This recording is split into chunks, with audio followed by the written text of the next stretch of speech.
These worms are not very happy with me at the moment, and the reason is they've spent the last 5 years filling this bin with vermicompost, and I've just come along and emptied it all.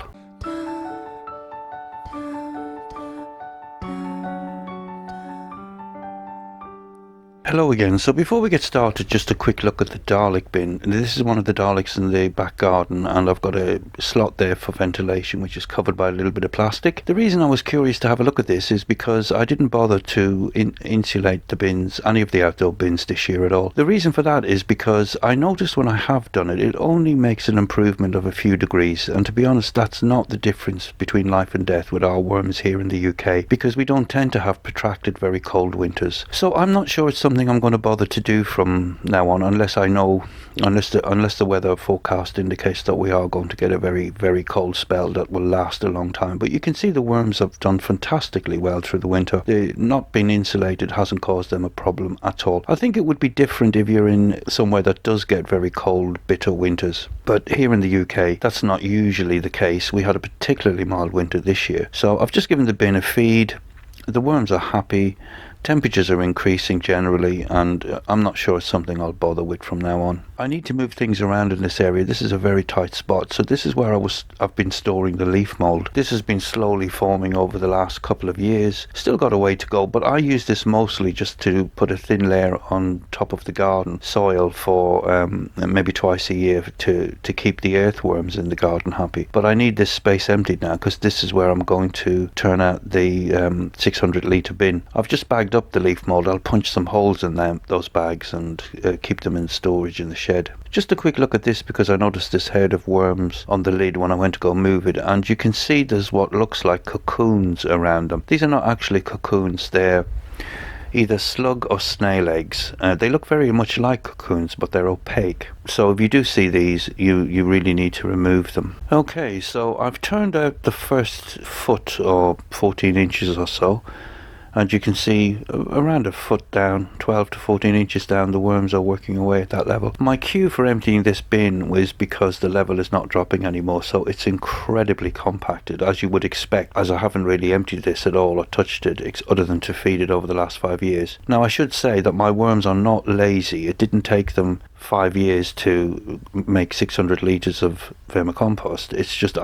this is one of the many bins I have, so it doesn't get fed regularly. It gets fed intermittently. You saw that eggshell there. That eggshell actually crunched when I broke it. Now I'm at more than 2/3 of the way down, so the layer I'm working on here is about 4 years old, and you can see that there is a ton of eggshells which are more or less completely unchanged from the way they've been put in, other than the pieces are now smaller. And I was reading on one of the garden myths blogs that a lot of people think that the eggshells break down in the garden in a very quick time, and what this blog was suggesting was in fact that what happens with the eggshells is they actually just, as the soil is disturbed or moved, the eggshells break down into finer and finer pieces, but they're still there and they're still pretty much unchanged. And I actually subscribe to that theory, because what you're looking at there, the level at the bottom is 5 years old. The actual tea bags, you can see them there, perfectly formed, not broken down at all, even though the company claims that their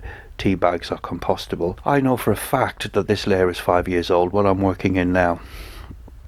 These contents were put in 5 years ago, and you can see they're untouched, perfectly recognizable, barely broken down at all. So it's incredibly compacted material, but once I've taken it out and broken it up a little bit, it's lovely and loose and friable. So this is good stuff.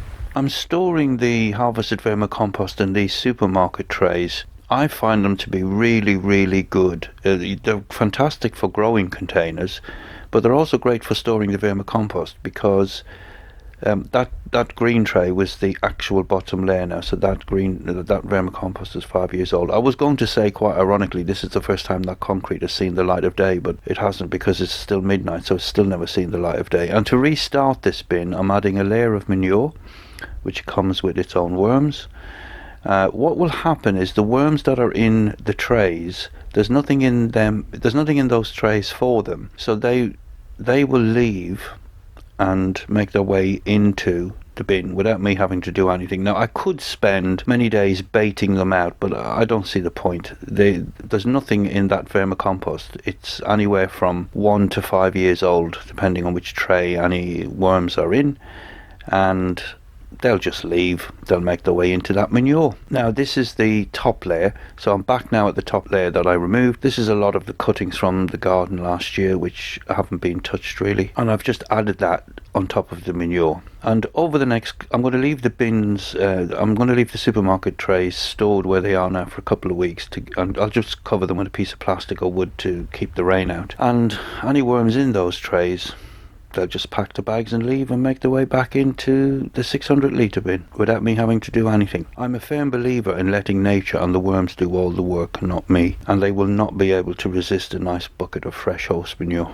Okay, so this is where about 400 litres of the vermicompost will be stored. It's a loose brick container. It's just got loose bits of old wood on the top, which lets some rain in, but not a lot of rain, so that keeps the moisture about right, and the loose bricks lets lots and lots of air circulate. So the microbes in the vermicompost that need moisture and air to keep functioning, they get plenty of it in this container. Now, sometimes I sift, sometimes I don't, and none of this stuff here that you're looking at has never been sifted. It was just simply put in, and you can see how loose, friable and crumbly it is. A lot of times I'm only going to sift one of the trays, because I'm not going to sift 12 50 litre trays. That vermicompost will dry out lovely in those trays. So I'm not going to sift all of these trays. It's really not worth the effort. The worms will leave on their own and move back into the 600 litre bin. Like I say, I'm just sifting out some of the roughest pieces here from the last tray, and that will be added back into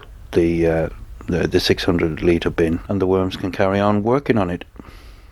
Now, from time to time the moisture question comes up, so this is the reason I'm very happy with this little loose brick store, is because it keeps the moisture just really spot on and lots of air can circulate. And the reason how I judge it to be spot on is if I take a fistful of it, this is some of the stuff I've just sifted now, but if I take a fistful of it and form a ball in my fist, it leaves my hand reasonably dry, it keeps its shape, but as soon as I touch it, it falls to pieces. That's how I judge the moisture level to be correct, and that will keep all the microorganisms happy. So I'll just end here by saying, as always, thanks for watching. I hope in the current climate you're all keeping safe and healthy, and I hope all your family, friends and loved ones are all safe and healthy, and I'll see you in the next video. Bye for now.